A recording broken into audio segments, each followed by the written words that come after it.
সর্বস্তরের দুর্নীতি বন্ধে পার্লামেন্টারি নির্বাচন ব্যবস্থা ভেঙে সরকার ও রাজনৈতিক দলের ভারসাম্যতা নিশ্চিত করতে জনপ্রতিনিধি ও নাগরিকদের সমন্বয়ে প্রতিনিধিত্বশীল সরকার ব্যবস্থার প্রবর্তন করা।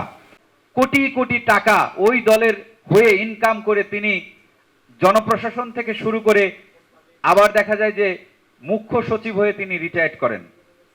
তো আমরা এমন সচিবও চাই না। আমরা চাই যে স্থায়ী ক্যাডার এবং নন ক্যাডার যারা নির্বাচন কমিশনে চাকরি করবেন, শুরু থেকে একদম তাদের চাকরি জীবনে নির্বাচন কমিশনেই হতে হবে। তাহলে কালো আইন বাতিলের জন্য আমরা বলেছি শুধুমাত্র কেন্দ্রীয় কার্যালয় এবং কেন্দ্রীয় কমিটি থাকলে নতুন দলের নিবন্ধন দিতে হবে।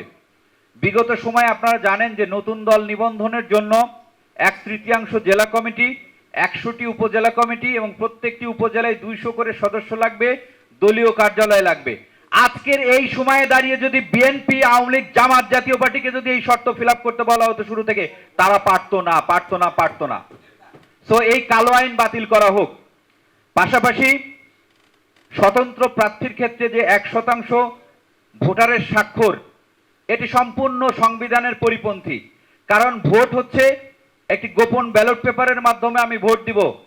আমার ভোট হওয়ার আগেই যদি প্রকাশ হয়ে যায় যে আমি কার লোক, কোন ব্যক্তির সমর্থনে, তাহলে অবশ্যই এটি সংবিধানের পরিপন্থী। এই পদ্ধতিও বাতিল করি।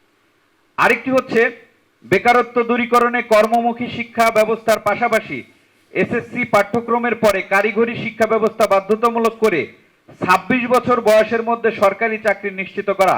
এক্ষেত্রে আমরা বলছি যে 26-এর মধ্যেই কর্মসংস্থান নিশ্চিত করা সম্ভব। বেসরকারি কর্মসংস্থান যদি আমাদের বাড়াতে হয়, জেলা ভিত্তিক ইন্ডাস্ট্রি নির্মাণ, বিদেশে যে টাকা পাচারের যে রোধ করার জন্য যে অর্থনৈতিক অঞ্চল, যেটি 100টি অর্থনৈতিক অঞ্চল ব্যবস্থা করার যে উদ্যোগ বিগত সরকার তুলেছে, কিন্তু তারা আলোর মুখ দেখেনি।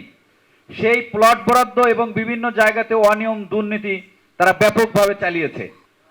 আর আরেকটি বিষয় হচ্ছে জলবায়ু পরিবর্তনের যে নেতিবাচক প্রভাব সম্পর্কে জনসচেতনতা তৈরিতে সর্বস্তরের পাঠ্যপুস্তকে পরিবেশ বিপর্যয়ের ভয়াবহতা তুলে ধরা, ক্লিন ভিলেজ এবং গ্রিন ভিলেজ কর্মসূচি বাস্তবায়ন করতে গ্রাম ভিত্তিক সুনির্দিষ্ট কর্মসূচি বাস্তবায়ন, শিশু শ্রেণী এবং প্রাইমারি পর্যায়ে ধর্মীয় শিক্ষা বাধ্যতামূলক করা, নারীর জীবনমান উন্নয়নে জাতীয় নারী উন্নয়ন কমিশন গঠন করা, সরকারের পক্ষ থেকে অগ্রাধিকার ভিত্তিতে দক্ষ শ্রমিক বিদেশে পাঠাতে জেলাভিত্তিক কারিগরি প্রতিষ্ঠান স্থাপন, নতুন শ্রমবাজার তৈরি করতে জাতীয় লেবার হেল্পিং কাউন্সিল গঠন, প্রবাসীদের জন্য কল্যাণ তহবিল গঠন, বিনামূল্যে মৃত প্রবাসী শ্রমিকের লাশ দেশে আনার ব্যবস্থা করা, সর্বস্তরে মেধাভিত্তিক নিয়োগে স্বচ্ছতা আনতে জাতীয় নিয়োগ কমিশন গঠন করা, যে কোনো বিষয়ে তদন্ত কর্মকর্তার তদন্ত ভুল প্রমাণিত হলে শাস্তির পাশাপাশি চাকরিচ্যুতির বিধান চালু করা এবং স্বাধীন গণমাধ্যম কমিশন নিশ্চিত করতে জাতীয় প্রেস কাউন্সিলকে শক্তিশালী করা